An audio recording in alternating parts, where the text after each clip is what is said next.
किंवा इतर कुठच्याही भाषेची सक्ती महाराष्ट्रामध्ये होऊ देणार नाही म्हणजे नाही। आणि या गोष्टींसाठी म्हणून मी सर्व पक्षांना आवाहन करतोय की येत्या 6 जुलैला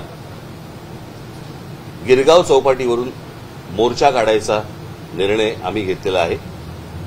त्या संपूर्ण मोर्चामध्ये कुठेही कोणताही झेंडा नसेल। तो संपूर्ण मोर्चा हा मराठी माणसाचा असेल। त्या मोर्चाचं नेतृत्व मराठी माणूस करेल। आम्ही जे शिक्षण तज्ञ आणि जे इतर भाषा तज्ञ आणि इतर जे साहित्यिक आणि इतर जे लोक आहेत यांच्याशी देखील आम्ही बोलणार आहोत। माझं पत्र त्यांना जाणार आहे। सर्वांना त्या मोर्चाला आम्ही तिथे बोलवणार आहोत। सर्व पालकांना आम्ही आमंत्रण देत आहोत। सर्व विद्यार्थ्यांना आम्ही आमंत्रण देत आहोत। सरकारला एकदा कळू देत की महाराष्ट्राच्या मनात काय आहे ते। आणि महाराष्ट्राने संपूर्ण ताकद मला असं वाटतं 6 जुलै रोजी सकाळी 10 वाजता गिरगाव चौपाटीवरनं हा मोर्चा निघेल। सरकारला ही गोष्ट कळली। रविवार एवढ्यासाठी निवडलाय कारण विद्यार्थ्यांना आणि पालकांना यायला जमेल म्हणून, आणि त्याच्यासाठी म्हणून रविवार हा निवडलेला आहे। बाकीच्या राजकीय पक्षांशी देखील मी चर्चा करणार आहे, त्यांच्याशीही मी बोलणार आहे।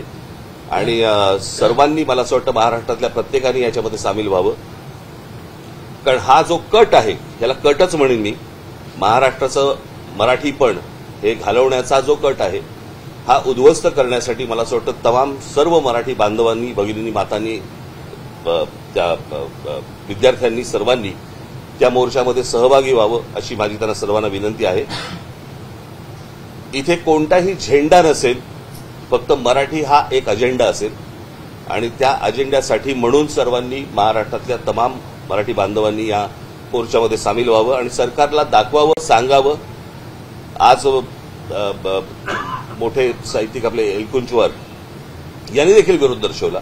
सर्वजण विरोध दर्शवत आहेत आणि अशा वेळेला मला हेही बघायचंय की कोण कोण त्या मोर्चामध्ये सामील होत आहेत। इतर राजकीय पक्षांच्या व्यतिरिक्त इतर कोण कोण सामील होत आहेत आणि कोण येणार नाहीत हेही मला बघायचंय। CEN न्यूज, देश प्रदेश की ताजा तरीन खबरों के लिए CEN न्यूज को सब्सक्राइब करें और रहें पल पल की खबर से हर पल बाखबर।